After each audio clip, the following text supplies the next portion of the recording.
Hello दोस्तों, ये है एक सीलिंग फ़ैन का स्टेटर और इसमें वाइंडिंग किया हुआ है। तो यहाँ पे वाइंडिंग होने के बाद इसका कनेक्शन किस तरह से होता है, वार्निश कैसे लगाया जाता है, सारा बात हम करेंगे आज के इस वीडियो में। तो यहाँ पे जो वाइंडिंग किया हुआ है, देखिए उससे पहले यहाँ पे जो पीवीसी पेपर होता है उसे इस तरह से लगाना पड़ता है। उसके बाद हमने जो वाइंडिंग किया है, ये हमने किया है जो हमारा मशीन होता है सीलिंग का, जो सेमी ऑटोमेटिक मशीन है, यहाँ पर हमने वाइंडिंग किया है। और उसके बाद इस तरह से उसे पैक कर दिया जाता है, कवर लगा के इसका जो पीवीसी पेपर होता है वो लगा दिया जाता है। और इसके बाद इसमें जो 4 वायर है, जो कि स्टार्टिंग के 2 वायर और रनिंग के जो 2 वायर है, उससे इसका कनेक्शन किस तरह से किया जाता है वो हम देखते हैं।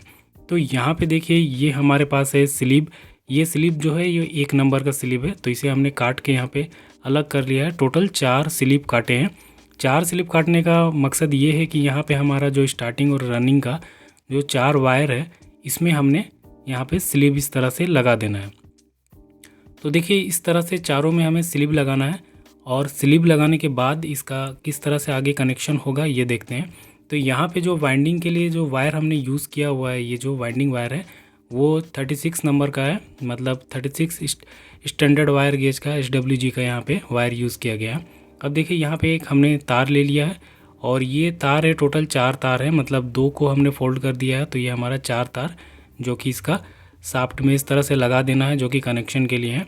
अब इसके ऊपर हमें लगाना है स्लीव। जैसे कि वो चारों वायर में हमने स्लीव लगाया है, उसी तरह यहाँ पे हमने स्लीव लगा रहे हैं 2 नंबर का। इस तरह से हमने नाप लिया है इसे और काट देते हैं 2 नंबर का। यहाँ पे अगर आपकी तार की मोटाई थोड़ी और ज़्यादा है तो यहाँ पे आप 3 नंबर का भी यूज़ कर सकते हैं स्लीव। तो यहाँ पे हमने 2 नंबर का स्लीव यूज़ किया है।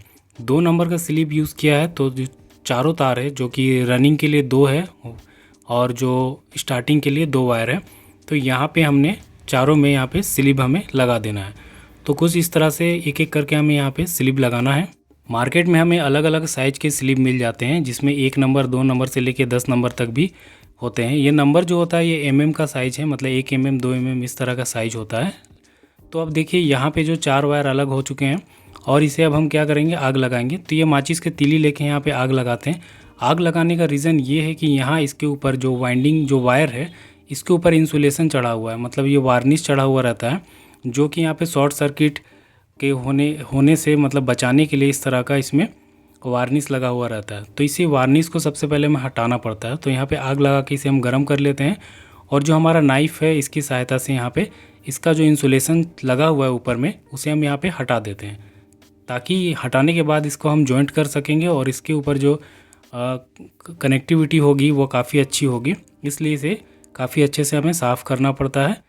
तो इस तरह से इसका वार्निश हम हटा लेंगे और उसके बाद में इसका हम कनेक्शन यहाँ पे 1 बाय 1 करके करेंगे। तो टोटल हमारा यहाँ पे 4 तार है। देखिए, इस तरह का हमने 4 वायर लिया हुआ है और वाइंडिंग से भी, स्टार्टिंग और रनिंग से हमें 4 वायर है। तो यहाँ पे हम कनेक्शन करके इसका टोटल 4 वायर निकालेंगे। आजकल के जो वाइंडिंग होते हैं उसमें 3 वायर होते हैं, क्योंकि आपस में ही अंदर में स्टार्टिंग और रनिंग का एक एक वायर को शॉर्ट करके एक कॉमन निकाल दिया जाता है, बाकी 2 वायर निकाल देते हैं। तो यहाँ पे देखिए, हमने क्या किया है, जो बाहर का यहाँ पे रनिंग का जो वाइंडिंग है, इसमें स्टार्ट और एंड में हमने रेड वायर से यहाँ पे कनेक्ट कर दिया है। और उसके बाद में जो अंदर का स्टार्टिंग वाइंडिंग है, वहाँ पे हमने स्टार्ट और एंड का जो वायर है उसमें हमने ब्लैक वायर को यहाँ पे 1 बाय 1 करके हमने कनेक्ट कर दिया है। इसका डायग्राम हम आपको दिखा देंगे कि चारों का किस तरह से कनेक्शन यहाँ पे किया हुआ है। और उसके बाद देखिए, इस पर कनेक्शन करने के बाद इसे हम ये सोल्डरिंग कर देंगे, जो कि हमारा सोल्डरिंग आयरन से यहाँ पे सोल्डरिंग करना पड़ेगा, ताकि ये काफ़ी अच्छी तरह से यहाँ पे जॉइंट हो जाए। तो उसके लिए हमने यहाँ पे पेस्ट लगा दिया है, जो सोल्डरिंग पेस्ट होता है वो लगा दिया। और उसके बाद जो हमारा सोल्डरिंग वायर है और सोल्डरिंग आयरन है, उसकी मदद से यहाँ पे हम इसे सोल्डर कर देंगे। तो इस तरह से यहाँ पे देखिए, हमने यहाँ पे सोल्डर कर दिया है। तो इस तरह से टोटल यहाँ पे 4 वायर हमने बाहर निकाला हुआ है। 4 वायर में 2 वायर को, मतलब स्टार्टिंग और रनिंग एक एक वायर को मिला के हम शॉर्ट कर देंगे, मतलब उसे कॉमन कर देंगे। और उसके बाद हमारा जो 2 वायर बचेगा उसमें हमारा कैपेसिटर कनेक्ट हो जाता है और उसके बाद उसका फिर जो कनेक्शन होता है वो हम कर देते हैं। वो किसी और वीडियो में हम बताएंगे। तो अब देखिए, यहाँ पे इस तरह से जो नंबर 1 का जो स्लीव था, उसे हम नंबर 2 के स्लीव में इस तरह से डाल देते हैं। देखिए, इस तरह से, ताकि जो हमारा जहाँ पे जॉइंट हमने किया है वो वाला एरिया हमारा खुला ना रहे। तो इस तरह से इसे पैक कर दीजिएगा। तो यहाँ पे अगर 2 नंबर का स्लीव आपको कम पड़ रहा है या फिर ठीक से नहीं जा रहा है, तो यहाँ पे 3 नंबर का स्लीव भी यूज़ करके इस तरह से हम आपस में एक दूसरे के ऊपर, मतलब एक नंबर के स्लिप के ऊपर 2 नंबर या 3 नंबर के स्लिप को इस तरह से चढ़ा देंगे। तो इस तरह से इसका जो कनेक्शन यहाँ पे होगा वो काफ़ी मजबूत हो जाएगा, इसमें प्रॉब्लम जल्दी नहीं आएगा।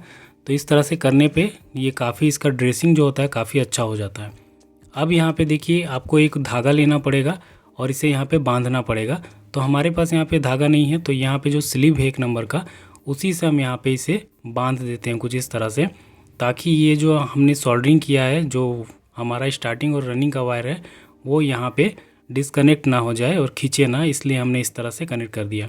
और ऊपर के वायर को हमने इस तरह से काट दिया। अब देखिए हमारे पास 4 वायर टोटल है। अब इसे हम यहाँ पे कंटिन्यूटी टेस्ट करेंगे, जो कि हमारा सीरीज टेस्ट लैंप से होगा। तो ये सीरीज टेस्ट लैंप का कनेक्शन देखिए, रेड वाला रेड से कनेक्ट किए तो कंटिन्यूटी शो हो रहा है, और बाकी से नहीं हो रहा है, और बॉडी से भी यहाँ पे शो नहीं हो रहा है, और ब्लैक को भी चेक करने पे यहाँ पे हमारा कंटिन्यूटी शो हो रहा है। तो इस तरह से हमारा बॉडी और आपस में शॉर्ट सर्किट टेस्ट कर लेना है, और उसके बाद यहाँ पे वार्निश लगा देना है। और इस तरह से यहाँ पे हमारा एक जो वाइंडिंग होता है पंखा का, इस तरह से इसका कनेक्शन कंप्लीट हो जाता है। तो दोस्तों मेरा वीडियो कैसा लगता है बताइएगा। हम मिलेंगे नेक्स्ट वीडियो में। वीडियो देखने के लिए थैंक यू दोस्तों।